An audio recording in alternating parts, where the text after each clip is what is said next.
We thank you for coming here so that we can share with the public and the Kenyans at large this press release. Today, 15th of July 2020. This is press release by Ogaden community of Wajir County in regards to the cross-border meeting between Marehan and the Degodia community held on July 10th to 12th, 2020 at ICT Hall, Wajir County.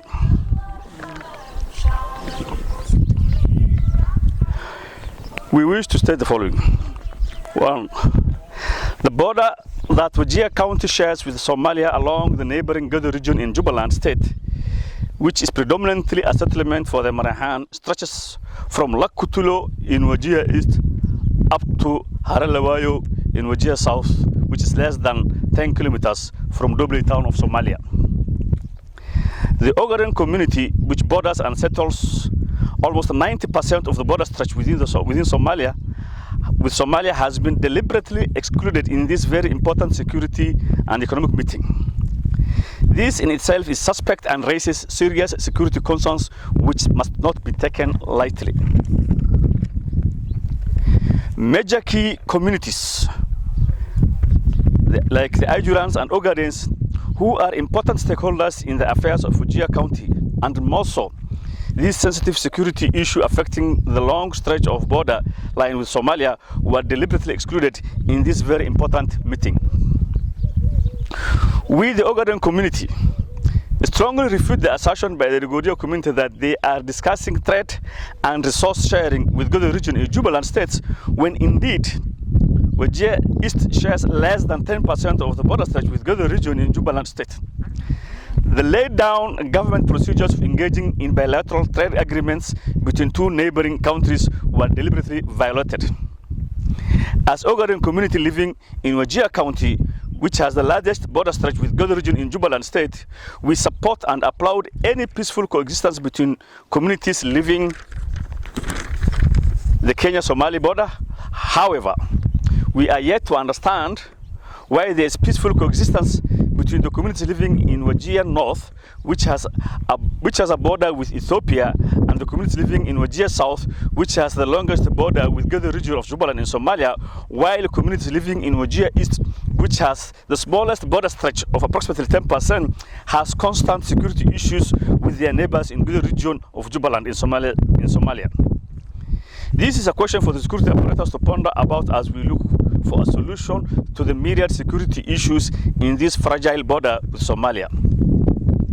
We, Ogaden community living in Wajir County, strongly condemn the illegal organized movement of people from Somalia across the Kenyan border for the said meeting, which risks the lives of Kenyan citizens living in Wajir, since Somalia is a hotspot for COVID-19 pandemic, which outrightly contravenes the President's directives and the Ministry of Health guidelines. We, the Ogaden community living in Wajir, strongly regret the wasteful expenditure of taxpayers' monies in footing the meeting bills, in spite of the current economic and social problems caused by the COVID-19 pandemic in Wajir. We demand an explanation on the statement of expenditure in relation to the said meeting and who gave the authorization on the unauthorized use of taxpayers' monies. In view of the aforementioned, we, the Ogaden community living in Wajir County, appeal to the national security apparatus to investigate this matter to avert further security breach, which may lead to conflict among communities living along the border stretch with Degodia region of Jubaland in Somalia.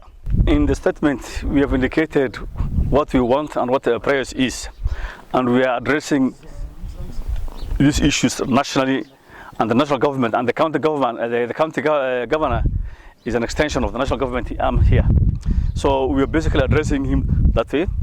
As my colleague has also said, we are also seeking redress through the parliament, and we will go into put this thing in parliament as further investigation. And we are also planning to meet the county security team once we get appointment with them. Sisi wazee, viongozi, kina mama, watu ambaye wanaishi katika Wajir South kwa jina ya Ogaden, tunachuku vikali ile mkutano ambayo imetendeka tarehe 10 mpaka tarehe 12 baina ya Degodia na Marehan ambayo imetendeka hapa Wajir. sisi watu Wajir South ama Wajir County iko na mpaka mrefu Somalia kuanzia Doble hadi kufikia Lokutulo. Na jamii ya Degodia wako na 10% ya hiyo border. Jamii ya Ogaden wako over 90% ama karibu 200 kilometers border with Somalia. Sisi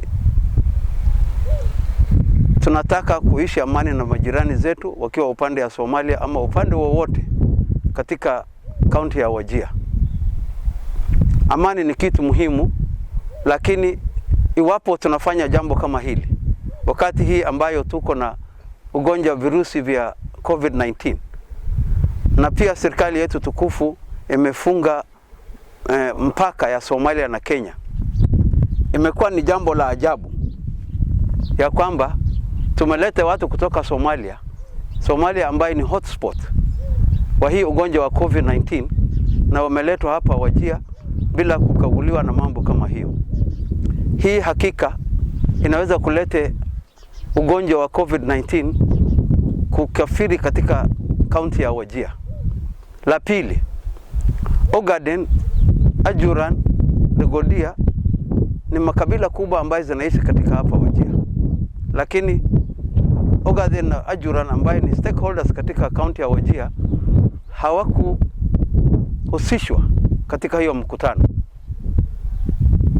Inaonesha ya kwamba kulikuwa na mambo ingine ambayo hayaeleweki. Maana walisema wanaongea mambo ya security ya cross border. Hii cross border ni lazima stakeholders ya Wajir yote wawe invited. La pili, la ajabu ni ya kwamba Ogaden wako na stretch kubwa ya border katika Wajir. Na tunaishi vizuri na ndugu zetu huko upande wa Somalia. Jamaa zetu wa Ajuuran naye wana border huko Ethiopia na wanaishi vyema na majirani zao huko Ethiopia.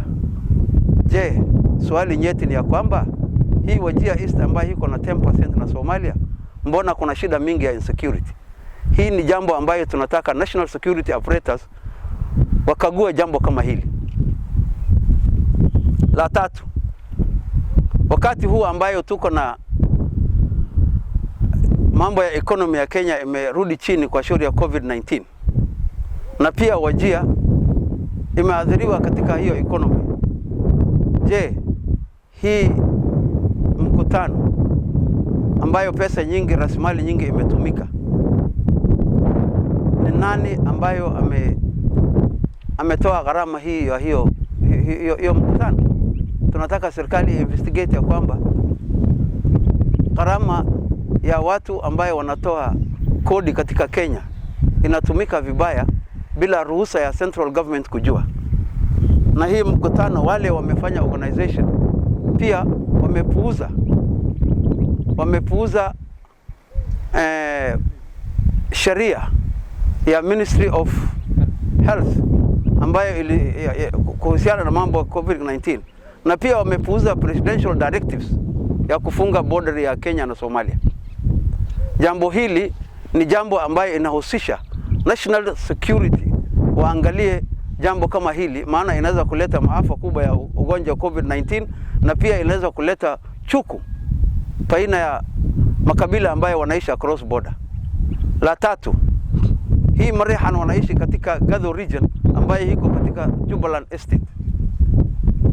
Serikali ya Jubaland Estate hawakuhusishwa katika hiyo mkutano, na tumesikia kuna MPs ambayo wametoka huko Mogadishu, mmoja wao wamefika hapa. Sisi tunachuku ya kwamba hapo awali kuna MPs ambayo walitoka upande ya Wajir ambayo walienda kuonda Farmajo karibu 3 months ago, na hiyo trip ilikuwa hatujui ilikuwa inafanya kazi gani. Tunachuku ya kwamba hii mkutano ilikuwa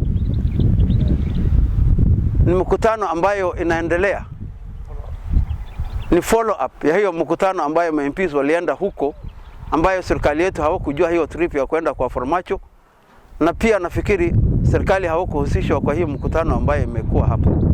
Kwa hivyo sisi tunashuka vikali mambo ambayo imetendeka juzi ambayo hatukuhusishwa, na tunataka isukue serikali hatua za mbamba ya kuhakikisha ya kwamba jambo kama hili ambayo inaweza kuzorotesha maisha ya watu wa Wajir na security ya watu wa Wajir yaangaliwe vema. We want to see, we call for this press conference for Kenyans to understand that the meeting that took place in Wajir was not attended wholesomely by the stakeholders of Wajir. It is our earnest request to the central government and to the national security to investigate why this happened and why the authorities in Wajir has breached the Ministry of Health guidelines of COVID-19 and the presidential directives of closing the border. We would like to address the county commissioner and the security operators in Wajir our concerns on this issue. What happened Wajir just the other day, we want to use the parliament.